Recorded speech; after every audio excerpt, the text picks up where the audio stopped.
My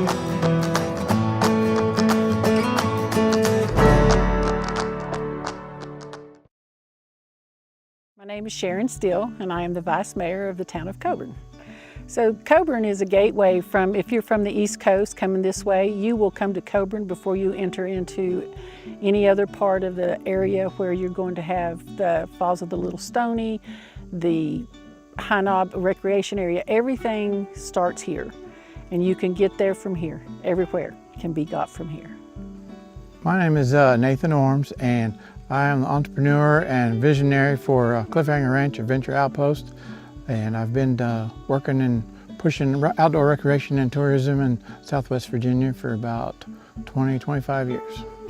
Well, my vision initially was to have a bed and breakfast and just have a place to bring your horses and go ride out in the national forest. And that has evolved quite a bit to include cabins, teepees, covered wagons, and as well as stables and a whole lot of other things that we intend on building out here. But there's also a lot of things that I want to be able to put into place here with the cowboy action shooting, some mounted cowboy action shooting on horseback, and just have some teepees with Native American powwows, different things like that, and eventually build an Old West town. The campground part of this is actually going to be different than your typical campground, because we're going to use sustainable methods to poke them here, tuck them there, and not be able to just have everything in a row. But I want it to be a guest ranch style feel, and the investment we make will have a large impact on the community as a tourism destination to the area, as well as just a good place for people to come, families to come, and just be able to relax and have all their needs met here locally, and they can explore out from here as a trailhead to all the different places that are out and about here within 5 miles or so for the area. The outdoor recreation is getting more and more available and more exposed, and I think that everything that we have to do around here, from the ATVs to the kayaks to everything, I think that is a big draw, and I hope to be able to have an even bigger draw through the equestrian side of it. We've really been promoting, in the last few years, we've been trying to promote our outdoor recreation.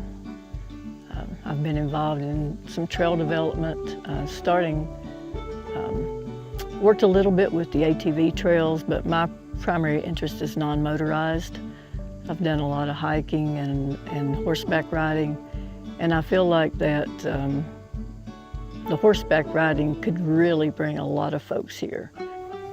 Horse camps to this area is kind of a new idea for you. In order to go to a horse camp that has facilities where you have bathhouses, you can have hookups and electricity and water, you have to drive at least 3 hours in any direction you can get to a horse camp.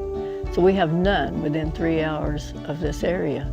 But in order to invite visitors here, or horse clubs that are going to bring these huge trailers in, and they want to have some facilities. They don't want to really always do primitive camping. We have to have horse camps. And Nathan was one of the first people in the area that has the property, like I said, that's really positioned well to develop a horse camp and be able to access not only trails on his property, but all the trails in the National Forest also.